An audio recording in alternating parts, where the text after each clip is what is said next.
Magbabago ng ilang patakaran ng Bureau of Customs kaugnay sa pagpapadala ng balikbayan box.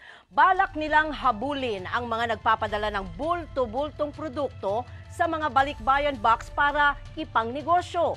Pero hindi naman nagbabayad ng tamang buwis. Mula Maynila, may Balitang Global si Nico Bawa.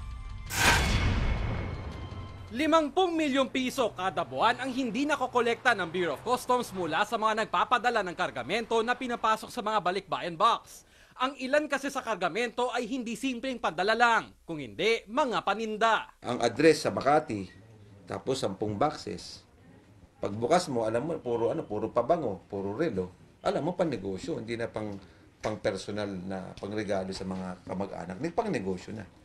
At yun naman ang sususana natin bantayan na. Kaya ngayon, itinaas ng 100 piso ang sigilang custom sa bawat balikbayan box mula Amerika at dapat ay 1 kahon lang sa bawat consignee. Aminado ang customs na hindi nila kayang inspeksyonin ang lahat ng balikbayan box, kaya magkakaroon sila ng random spot inspection sa laman ng mga kahon. Nai-conduit na ang balikbayan box dun sa mga parating na mga high-value commercial goods.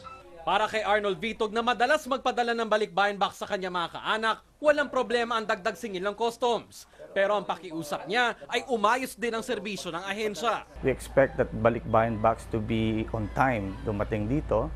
And at the same time, sana naman pag natanggap ng pamilya, hindi siya nabuksan. Abiso ng customs, dapat nakalista na ang laman ng mga pinapadalang balikbayan box bago ito ipadala. Sa ngayon, nakikipagkonsulta pa sila sa ilang grupo para magkaroon ng mas malinaw na guidelines na kanilang isa sa publiko sa Oktubre. Nico Bawa, ABS-CBN News.